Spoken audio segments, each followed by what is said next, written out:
Alors oui, bien sûr. Alors je m'appelle Oriane, j'ai 30 ans.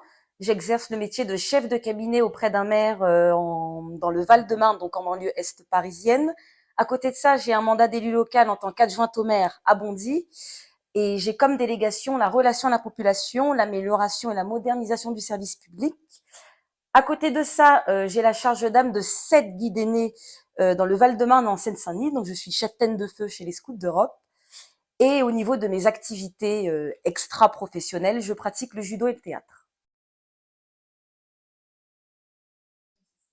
Alors, j'ai débuté le scoutisme à l'âge de 26 ans en tant que chef-taine louveteau, mais chez les Scouts de France. J'y suis restée qu'un an. J'expliquerai pourquoi après j'ai changé de mouvement. Et par la suite, j'ai rejoint le mouvement des Scouts d'Europe. Donc, j'ai fait un an au feu en tant que guide aîné et équipière pilote. Ensuite, assistante chef-taine de feu et cette année chef-taine de feu. J'ai fait précisément ma promesse chez les Scouts d'Europe en août 2021, donc ma première route d'été. Et j'ai pris mon flot vert à la Toussaint 2021 et je prépare mon flot jaune, pardon, et je prépare mon flot vert tout doucement pour cette année.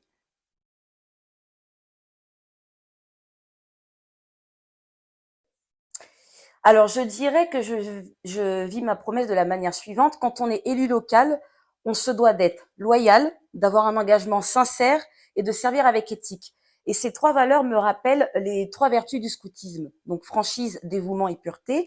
La franchise, on peut la rapprocher avec l'engagement sincère. La pureté, on peut la rapprocher avec l'éthique et le dévouement avec le fait de se donner tout au long de son mandat pour les citoyens.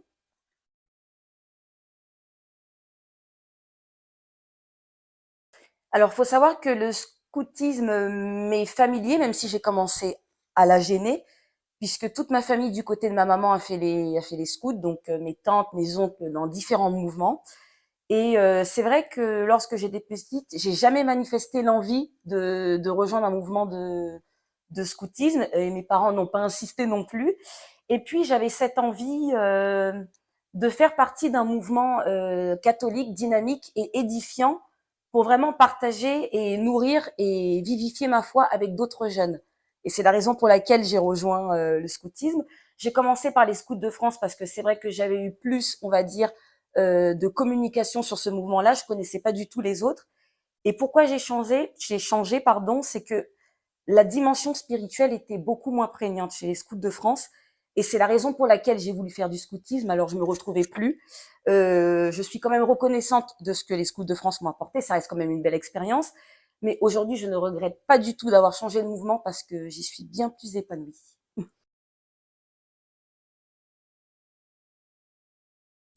Alors, je dirais pour deux motivations. La première, c'est que j'avais envie d'être motrice pour les autres. J'avais vraiment envie d'accompagner les jeunes filles dans leur cheminement, à les aider à avoir confiance en elles, à les responsabiliser et surtout pour faire d'elles des futures jeunes femmes de demain, parce que nous avons quand même un rôle en tant que femmes dans la société et je voulais vraiment les sensibiliser là-dessus. Et la deuxième motivation, elle est un petit peu plus personnelle. J'avais ce besoin de me développer personnellement, d'apprendre à lâcher prise, parce que j'ai beaucoup de mal à faire face aux difficultés et aux obstacles, j'ai beaucoup de mal à les accepter. J'avais aussi besoin d'acquérir un peu plus de souplesse d'esprit, parce que dans la vie de tous les jours, je suis rigide et assez protocolaire. Et surtout, j'avais envie de cultiver davantage mon estime de moi-même, parce que pour avoir confiance en soi et s'aimer soi-même, il faut s'estimer. Et pour moi, c'était la clé pour devenir cheftaine.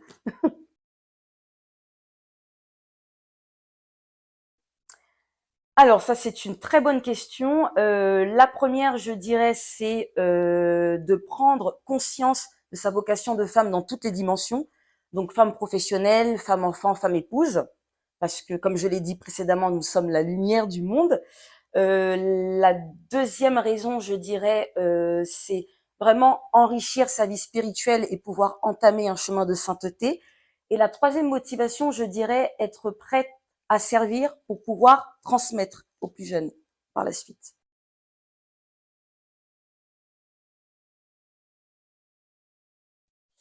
Alors effectivement, il faut savoir que dans ces deux départements, surtout en Seine-Saint-Denis, moi je suis originaire de la Seine-Saint-Denis, le scoutisme européen est très difficile à développer.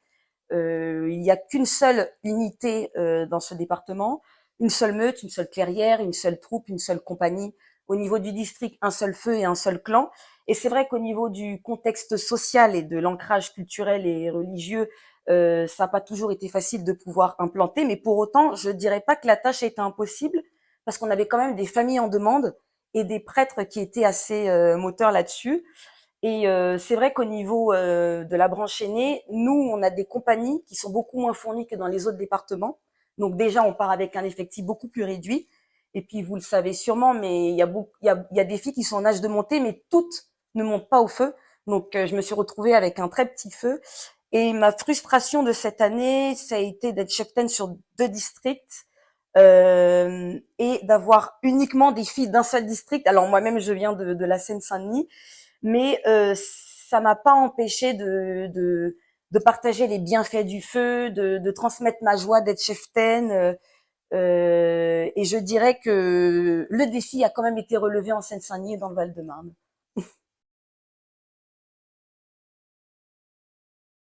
Alors, je dirais que je ferai le lien avec la doctrine sociale de l'Église. Je dirais que nous sommes quand même les acteurs d'un monde meilleur, le monde de demain. Et nous, jeunes, on est appelés à façonner ce monde. On est appelés à éveiller les âmes, à éclairer les esprits. Et surtout, on oublie souvent, mais on a cette mission de faire en sorte que la France retrouve sa grandeur et qu'elle renoue avec sa vocation de fille aînée de l'Église. Et je dirais que c'est en ça que le scoutisme est missionnaire. Et moi, en tout cas, à titre personnel, je me sens vraiment investie de cette mission et je la prends très à cœur.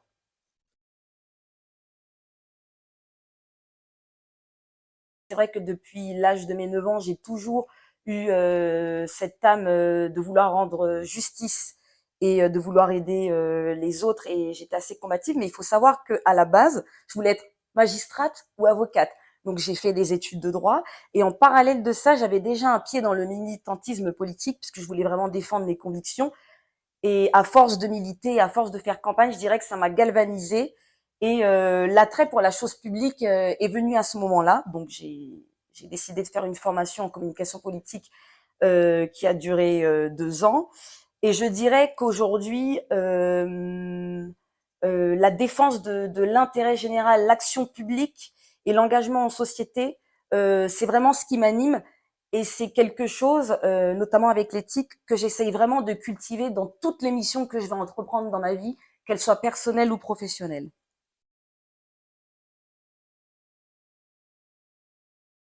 Alors, je dirais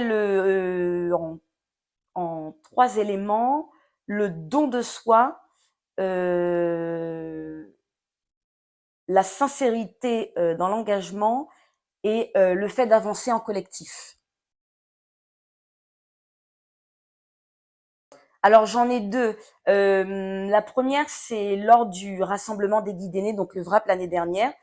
J'étais très stressée parce que j'avais joué le rôle lors de la veillée spectacle de la Reine de Saba.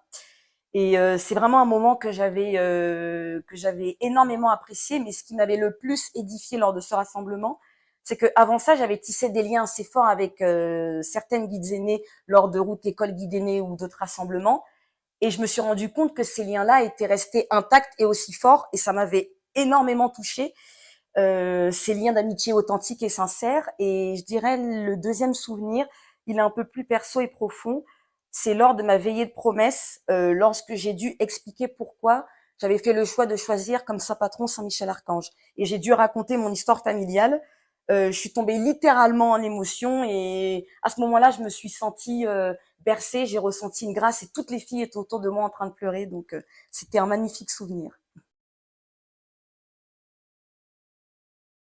Alors j'en ai deux, je vais reprendre mon saint patron, qui est quand même le symbole de la justice et de la lutte du bien contre le mal, pardon, et qui fait pleinement écho à mon tempérament. Et je dirais aussi dans la même lignée, Sainte Jeanne d'Arc, pour la bravoure et l'abnégation dont elle a fait preuve pour la mission qui lui a été confiée pour sauver la France.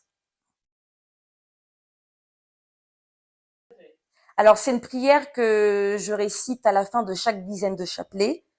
Mon Dieu, je crois, j'espère, j'adore et je vous aime et je vous demande pardon pour tous ceux qui ne croient pas, n'adorent pas, n'espèrent pas et ne vous aiment pas.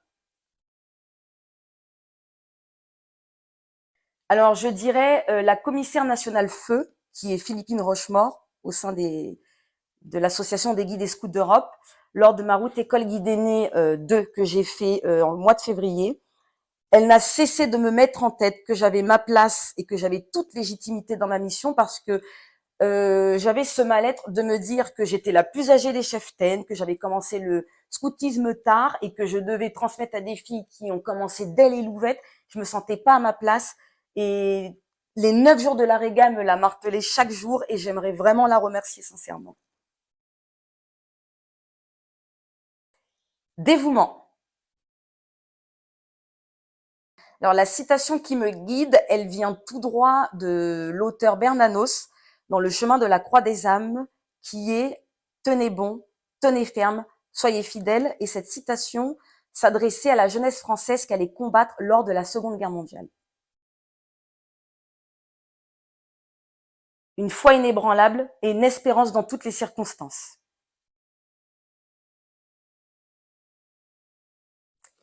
Merci, gratitude et continuez ce que vous faites pour faire vivre le scoutisme à tous les âges.